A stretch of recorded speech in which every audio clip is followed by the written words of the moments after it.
নমস্কার বন্ধুরা, আজ আমি রাষ্ট্রবিজ্ঞান কি বিজ্ঞান পদবাচ্য এই প্রশ্নটার উপরেই প্রশ্ন করে নিজের আশঙ্কাও পূর্ণ করব। রাষ্ট্রবিজ্ঞান হিসাবে গণ্য হতে পারে কি না এ বিষয়ে রাষ্ট্রবিজ্ঞানীরা দ্বিধা বিভক্ত। একদল রাষ্ট্রবিজ্ঞানী কি বলে যাচ্ছে, হ্যাঁ রাষ্ট্রবিজ্ঞান একটি বিজ্ঞান, আবার কিছুজন বলছে না এটা বিজ্ঞান নয়। আবার কেউ কেউ তো হাস্যমুখে বলে উঠবে যে যখন এই প্রশ্নপত্র দেখি, প্রশ্নপত্রের শিরোনামে রাষ্ট্রবিজ্ঞান লেখা, সেখানে দেখলেই তার মানে ভালো লাগে না আর কি, এটা কি রাষ্ট্রবিজ্ঞান হতেই পারে না। তো এখানে আমরা আলোচনার মাধ্যমে সেটা আমরা দেখব যে কতটা পরিমাণ রাষ্ট্রবিজ্ঞান বিজ্ঞান। গ্রিক দার্শনিক অ্যারিস্টটল কি বলেছে, যে রাষ্ট্রবিজ্ঞানকে শ্রেষ্ঠ বিজ্ঞান হিসাবে আখ্যা দিয়েছেন।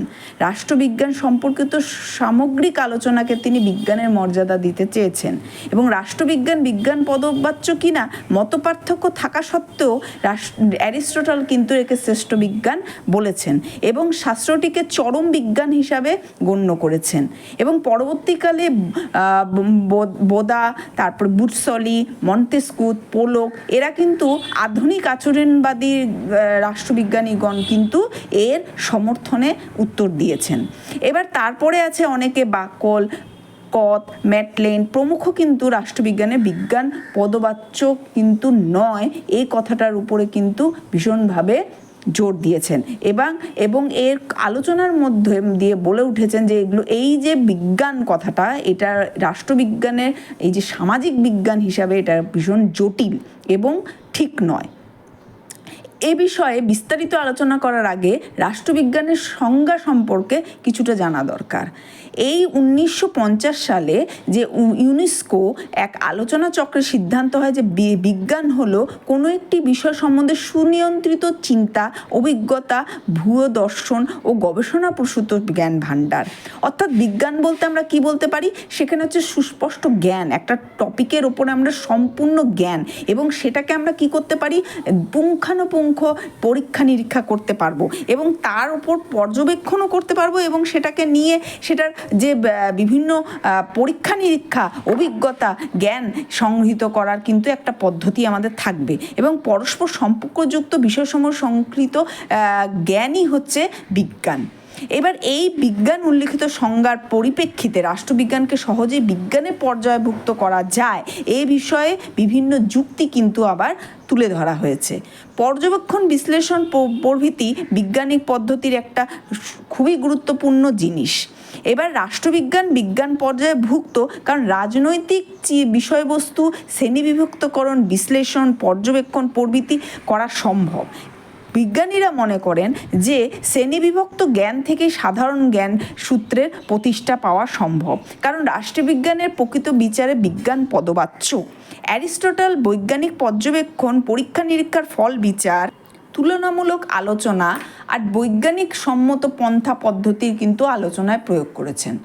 পোলকের মতানুসারে গ্রিক মনীষী অ্যারিস্টটলের সময় থেকে রাষ্ট্রবিজ্ঞানের প্রকৃতি আলোচনার সূত্রপাত ঘটেছে।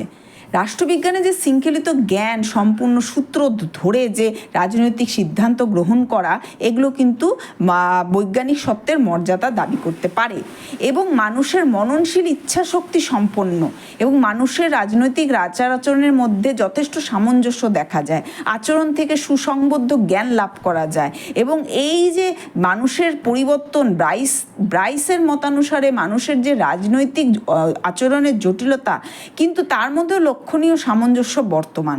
এই সামঞ্জস্যই রাষ্ট্রবিজ্ঞানের ভিত্তি রচনা করে থাকে। বলা হয় যে সামগ্রিক বিচারে সমাজ ও সমাজের বিকাশের বস্তুনিষ্ঠ কতগুলি নিয়মের অনুরাগী, এবং এই সমস্ত নিয়ম মানব সমাজের গতি প্রকৃতি কিন্তু সাধারণ সূত্র নির্ধারণ করে। সুতরাং রাষ্ট্রবিজ্ঞানের যেগুলো কর্মকাণ্ড পরিচালিত হয় সেগুলো হচ্ছে সূত্র দিয়েই পরিচালিত হয়।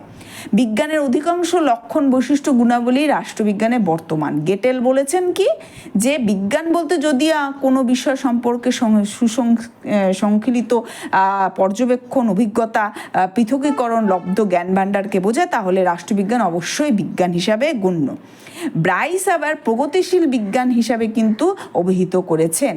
পোলকের মতানুসারে যে যাদের জ্ঞান অসম্পূর্ণ তারাই শুধু রাষ্ট্রবিজ্ঞানকে বিজ্ঞান বলবে না, আধুনিক আচরণবাদীরাও কিন্তু এই রাষ্ট্রবিজ্ঞানকে ভৌত বিজ্ঞানের পদ্ধতির দ্বারা মূল্যমান নিরপেক্ষ আলোচনা করার কিন্তু পক্ষপাতী। প্রকৃতপক্ষে পরিসংখ্যান গণিতের ব্যাপক প্রয়োগের মাধ্যমে আধুনিক রাষ্ট্রবিজ্ঞানে তা কিন্তু দেখা যেতে পারে। ক্যাটনিন আবার অভিমত পোষণ করে যে এই রাজনৈতিক বিশ্লেষণ ও শ্রেণীবিভক্তকরণ করে বিশ্লেষিত শ্রেণীবিভক্ত জ্ঞান থেকে সাধারণ সূত্রের প্রতিষ্ঠা করা সম্ভব। রাষ্ট্রবিজ্ঞানে বিজ্ঞান যে এতটাই যে এটাকে পজিটিভ সায়েন্স বা জ্ঞাননিষ্ঠ বিজ্ঞান বিষয় হিসাবেও কিন্তু অ্যারিস্টটল, পোলক, ব্রাইস এরা কিন্তু গেটেল কি করেছে প্রতিপন্ন করেছে। মানে এদের মতানুসারে রাষ্ট্রবিজ্ঞানকে একটা সম্পূর্ণ প্রাকৃতিক বিজ্ঞানের মতন যে ফিজিক্স কেমিস্ট্রিতে আমরা যেভাবে অনুসন্ধান করি কিংবা পরীক্ষা নিরীক্ষা করি সেইভাবে একটা রাষ্ট্রবিজ্ঞানের আলোচনাও কিন্তু আমরা সেইভাবে করতে পারি। তার জন্য আমরা কিন্তু এটাকে রাষ্ট্রবিজ্ঞান বলতে মানতে পারি। আবার পরক্ষণে সেই বাকল, কট, মেটলেন প্রমুখ চিন্তাবিদরা কিন্তু একে সমর্থন করেনি।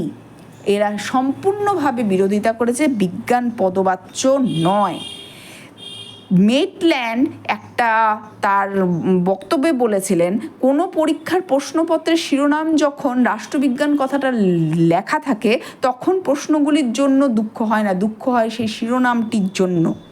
এই মেটলেনের এই প্রশ্নটা যে রাষ্ট্রবিজ্ঞানের প্রশ্নগুলো নিয়ে তার কোনো সমস্যা নেই, সমস্যা হচ্ছে শিরোনামটি নিয়ে।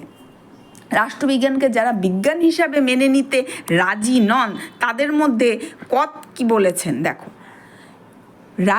রাষ্ট্রনীতি আলোচনার পদ্ধতি, নীতি, উপসংহার সম্পর্কে মতনৈক্যর অভাব আছে, অগ্রগতির ক্ষেত্রে ধারাবাহিকতার অভাব আছে, বিষয়বস্তুর সুস্পষ্টতার অভাব আছে।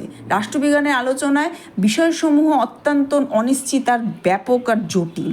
বিজ্ঞানের বিষয়বস্তুকে ক্ষুদ্র ক্ষুদ্র অংশে বিভক্ত করা যায়, কিন্তু রাষ্ট্রবিজ্ঞানের বিষয়বস্তুকে কিভাবে তুমি ক্ষুদ্র ক্ষুদ্র করে ভাগ করবে? বৈজ্ঞানিক গবেষণার স্বীকৃতি পদ্ধতি রাষ্ট্রবিজ্ঞানের ক্ষেত্রে অচল। প্রাকৃতিক বিজ্ঞানের জড় পদার্থের সকল বস্তু একই গুণ বৈশিষ্ট্য হয়ে থাকে, কিন্তু পরীক্ষার ক্ষেত্রে সফল ফল পাওয়া যায় এবং তুমি যে কোনো দিক দিয়েই তুমি পরীক্ষা করে দেখো না কেন সেটার কিন্তু একটা সেম রেজাল্ট আসবে। কিন্তু রাষ্ট্রবিজ্ঞানের স্থান কাল ভেদে পার্থক্য থেকে যায়। উদাহরণ হিসাবে আমি বলতে পারি, একটা অঙ্ক যদি তুমি যেইভাবেই করো না কেন, যত রকম প্রসেসেই করো না কেন তার উত্তর কিন্তু এক আসবে। কিংবা তোমার একটা অণুপরমাণুর গঠন কিংবা তার বিভক্তিকরণ কিংবা তাকে যতই তুমি ভেঙে করো না, তার যে একটা জৈবিক যে মেন যে উপাদান সেটা কিন্তু সেম থাকবে। কিন্তু একটা রাষ্ট্রের আলোচনা কিংবা একটা রাষ্ট্রের যে পরিবর্তন সেটা সবসময় কিন্তু মানুষের দ্বারা পরিচালিত হয়। মানুষের মনও যেমন পরিবর্তনশীল, তার প্রকৃতিও পরিবর্তনশীল এবং সেটার ধর্ম সবসময় যে এক থাকবে, একই গুণ বিশিষ্ট থাকবে, সেটার কিন্তু কতটা যে সম্ভব সেটা কিন্তু প্রশ্ন থেকে যায়। আর বৈজ্ঞানিক গবেষণার ক্ষেত্রে শিক্ষিত পদ্ধতি যে রাষ্ট্রবিজ্ঞানে সম্পূর্ণভাবে প্রয়োগ করা যাবে সেটা যে কতটা স্থির বিশ্বাস সেটা একটা প্রশ্ন থেকে যায়। মহামতি গোখেল কিন্তু বলেছিলেন, রাজনৈতিক অবস্থা কৃত্রিমভাবে সৃষ্টি করা যায় না, কারণ মানুষের ইচ্ছা শক্তিকে কেউ কিন্তু কন্ট্রোল করতে পারে না। প্রাণহীন যন্ত্র হিসাবে কিন্তু গণ্য করা যায় না।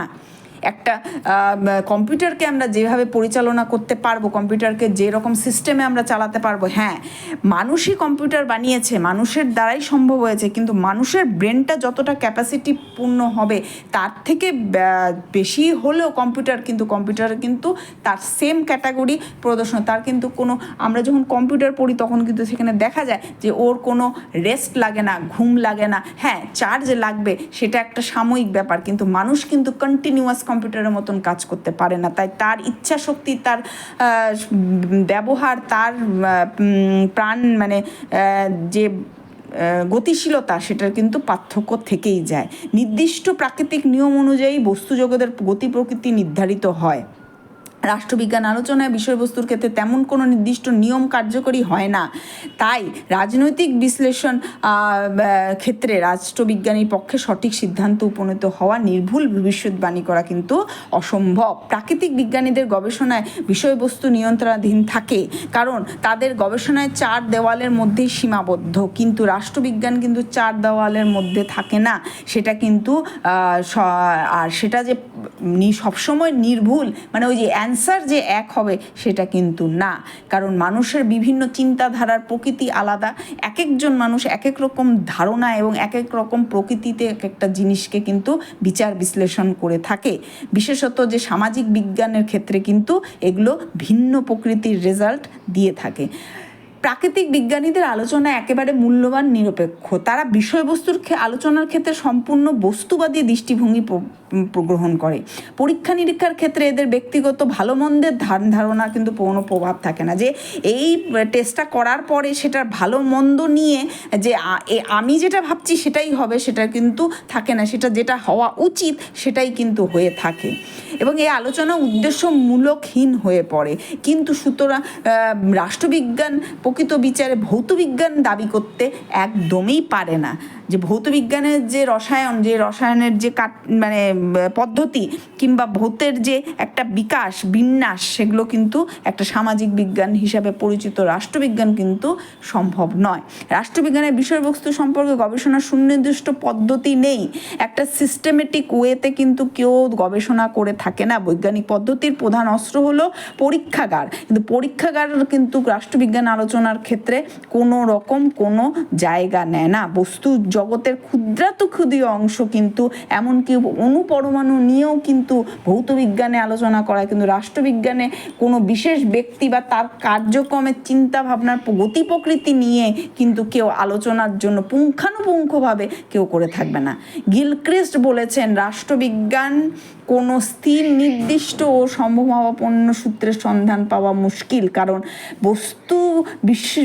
বিষয়বস্তু প্রায় পরিবর্তিত হয়ে থাকে। মানুষের মন যেভাবে পরিবর্তন থাকে সেরকমই কিন্তু রাষ্ট্রবিজ্ঞানে ভৌতবিজ্ঞানের মতন কখনোই সমস্যা সম্পর্কে সামঞ্জস্য জ্ঞান নয়।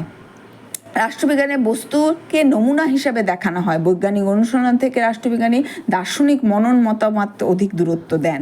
এদের আলোচনা তথ্যের থেকে অধিকতর তত্ত্ব নির্ভর। প্রগতিশীল বিজ্ঞান প্রকৃত প্রস্তাবে যে যুক্তিসমূহ অস্বীকার করা যায় না। রাষ্ট্রবিজ্ঞান অবশ্যই বিজ্ঞান সমগতীয় নয় প্রকৃতি বিজ্ঞানের সাথে, কারণ রাষ্ট্রবিজ্ঞানের অতীত বর্তমান ভবিষ্যতের একটা কিন্তু মিল আছে এবং সেটা কিন্তু কন্টিনিউয়াসলি চলে থাকে।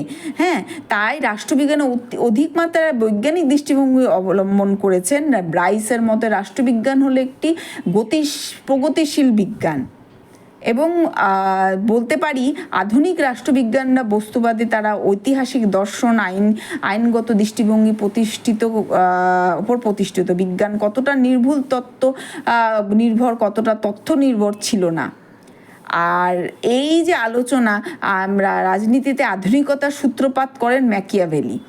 এই হবস হলেন বাস্তব ও বৈজ্ঞানিক সম্মত রাষ্ট্রনীতির অগ্রদূত। মার্কস রাষ্ট্রচিন্তায় রাষ্ট্রনীতি বাস্তবমুখী বিজ্ঞান নির্ভর হয়েছেন। মার্কসের দণ্ডমূলক বস্তুবাদ জ্ঞান তত্ত্বের মাধ্যমে রাজনৈতিক মূল সত্যকে প্রকাশ করেছেন। অভিজ্ঞতাবাদীদের মতে যে বিহেভিয়ারালিজম, যারা আচরণবাদীরা, তারপর আলোচনার ক্ষেত্রকে সাধারণ তত্ত্বে গাণিতিক তত্ত্ব পরীক্ষা পদ্ধতির প্রয়োগের সাহায্যে রাষ্ট্রবিজ্ঞানের বিশুদ্ধ বিজ্ঞানে উন্নীত হয়েছে।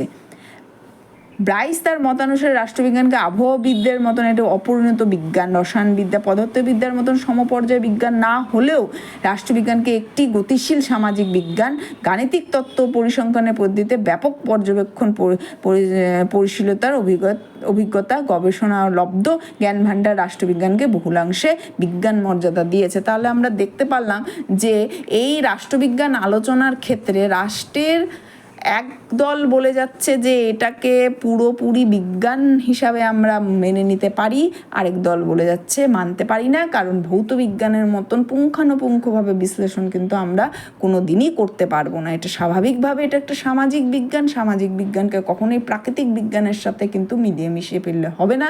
এবার আমার মত তোমার মতে কি হবে সেটা তো পরের কথা, কিন্তু বইয়ের মতে হচ্ছে যে বিখ্যাত রাষ্ট্রবিজ্ঞানীরা যা যা বলেছেন, কেউ সমর্থন করেছে, কেউ সমর্থন করেননি, কিন্তু একাধারে এটি হলো একটি সুন্দর একটা সামাজিক বিজ্ঞান, এবং এই বিজ্ঞানের মাধ্যমেই আমরা পড়াশোনা করে খুঁজে বেড়াচ্ছি যে কিভাবে আমাদের রাষ্ট্রকে ভালো রাখা যায় এবং রাষ্ট্রের পরিধি ব্যাপ্তি আরও উন্নতি হোক এবং এর চর্চা আরও ক্রমাক্রম বাড়তে থাকুক। ধন্যবাদ।